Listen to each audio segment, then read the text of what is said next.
simple answer to this question of the three accounts of the David and Goliath stories would only serve to ignore the complex nature of the life situation behind the text.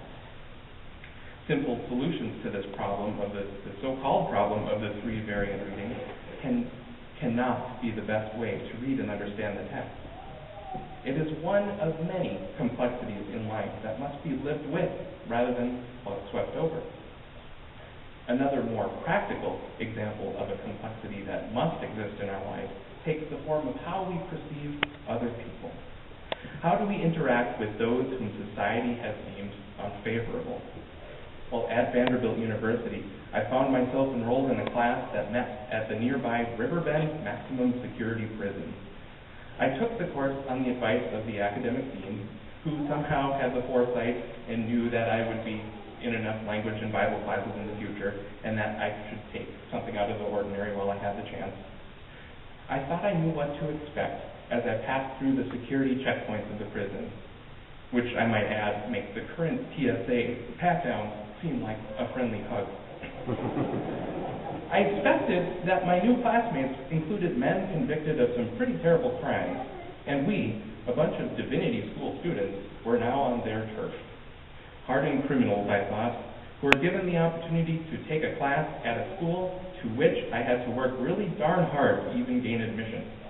But again, I realized something really quickly. Things in life are much more complicated than they initially seem. Initially, my instincts told me to expect society's worst. But throughout the semester, our classmates on the inside, as we came to know them, were hospitable to those of us on the outside, and they were excellent conversation partners. They were not the intimidating, confrontational kind of American prisoner that is depicted on cable television. And in fact, Riverbend was the subject of one of the first MSNBC shows. Again, we are faced with our two paths. We can, on one end of the spectrum, stick to the easy path and demand that our initial perception of the convict is correct, that they are unchangeable and hardened criminals. This kind of prejudgment could set the tone for the entire semester of course. And it did for a few classmates who refused to listen to anything the prisoners had to say solely because they were in prison. Now, on the other hand, we could accept this complexity, that our classmates on the inside had some fairly troubling pasts, and we could choose to continue life alongside this complexity and work through it. This option gives voices to those who might not normally be heard. It allows for discussion where discussion might not normally be found. Misperceptions can be damaging like this, but they can also be eye-opening. We can learn from the times when we apply a simple solution to a complex problem. This kind of experiential learning is perhaps best exemplified during my time as a chaplain at the Tennessee Valley Healthcare Veterans Hospital in Nashville, Tennessee.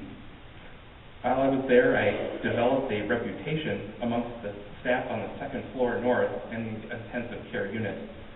I was called the smiling chaplain because I tried to maintain a positive attitude wherever and whenever possible and appropriate, which was most of the time that I was walking between rooms. So during the first 2 weeks of my time as a chaplain, I encountered a patient strolling through the hallways and asking nurses and staff for a cigarette. This is fairly common at the hospital where I worked. So expecting that he would also ask me for a cigarette as I approached, I was thrown a bit off guard when he observed that I was new to the floor. "I haven't seen you around here before. Let me introduce you to the good ones," he said as he motioned towards the nurse's station.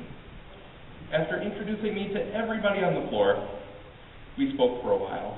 He asked me many questions about my function at the hospital and who I was, and when I finally had the chance to ask him how he was doing, he told me that he was not too well, but he added, but who isn't doing well in this hospital?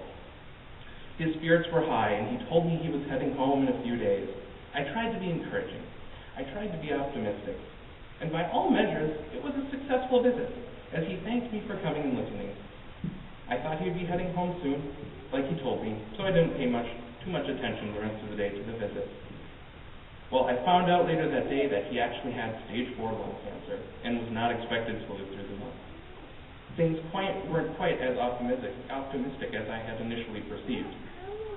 We met frequently after that. His condition deteriorated fast, and soon he was a permanent resident of the hospital. Within a few days of being admitted the last time, I received a page from the nurse's station on the second floor. My patient had died from lung cancer. I thought he would ask me for a cigarette in the hallway, but instead he introduced me to the nurses on duty. His optimism and trust in the VA hospital, which is something that was lacking in many patients that I met, made me think that he was doing pretty well. But instead, he was at the end of a long battle with cancer. When he died, I thought he might be like most of the patients that I had met at the VA hospital, with little or no outside support from family members or friends. But those who came to his funeral reflected on his life with a great sense of care. This patient had taught me to expect the unexpected and to treat life with a renewed sense of optimism and trust.